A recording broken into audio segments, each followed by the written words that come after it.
Backstage morale has decreased recently in WWE, with top stars such as Sheamus and Kevin Owens expressing how they are unhappy with their creative in WWE. So I'm going to go over what they've said, I'm going to give my opinions on what they've said, and then I'm going to try and find some ideas which WWE could do to satisfy their creative displeasures.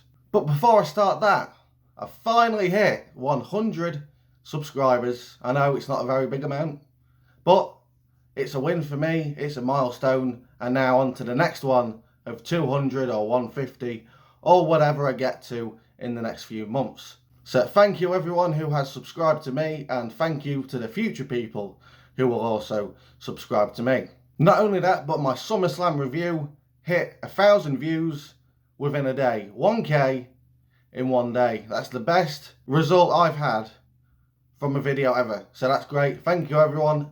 Now let's crack on with these quotes. We'll start with Sheamus, see what he said, and then we'll go over what can be done about what he said. I came out of that Clash at the Castle with so much organic momentum, and it was just wasted. It didn't go anywhere, and it was a dead end, just like with WrestleMania. Drew went away because he was injured, but I was ready to go, and then there was just nothing. So that's the first quote from Sheamus. Now, I see where he's coming from, but he's got his dates a little bit mixed up, because after Clash at the Castle, he was involved in the first ever men's War Games match on the main roster, which, that isn't just nothing. That was a big achievement for everyone that was involved in that match.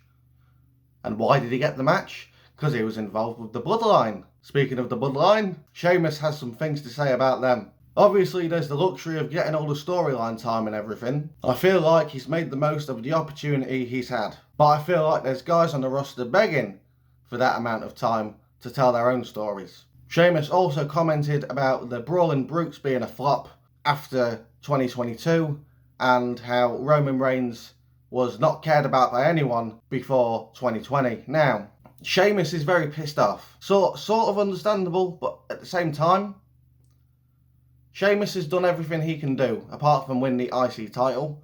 But there's more important things going on than Sheamus winning the IC title, because Gunther is about to beat the Honky Tonk Man's record of 450 something days to be the longest reigning Intercontinental Champion. So it's a good thing Sheamus didn't win, and he should know that. He should know that getting the younger guys over is more important than what he's doing to get over, because he's done everything. WWE Champion, World Heavyweight Champion, Money in the Bank, Royal Rumble, he's done everything. He's done a lot more than people thought he would ever do in WWE. So he's got no reason to complain. He doesn't. He's in that situation, same situation as Rey Mysterio, where they're there, they get wins, but they're mostly there to put over the newer or younger talent. Now, how you can rectify this? Well, you'd have to take some time away from Roman and the Bloodline. The weeks Roman isn't there, decrease some of the Bloodline segments a little bit, and give some of the other guys a little bit more screen time. Not just screen time, but something to do. Backstage segments, matches that have some sort of storyline drawn finish that you can continue to the next week. But as for his Brawling Brutes mention that they dropped off after Survivor Series, I understand that one, because I was expecting more from them. I was expecting Sheamus to go against Roman. None of that happened. Now what you do with the Brutes now, you need to make them a little bit more serious, not turn them heel.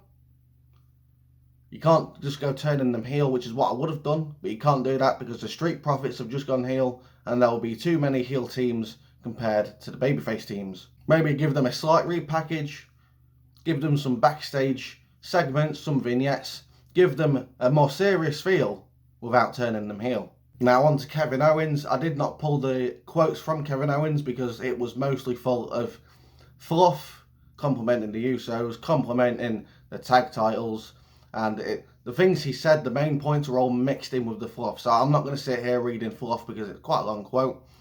I watched the video myself, so I'm just going to tell you roughly what he said, and same with Sheamus. I'm going to comment on what he said and try and rectify his issues. So Kevin Owens is aware that the Usos took the tag titles to new heights with being in the main event of WrestleMania, but he feels his and Sammy's tag title reign haven't quite made it anywhere near the Usos. He's upset that he missed Money in the Bank and upset that he missed SummerSlam.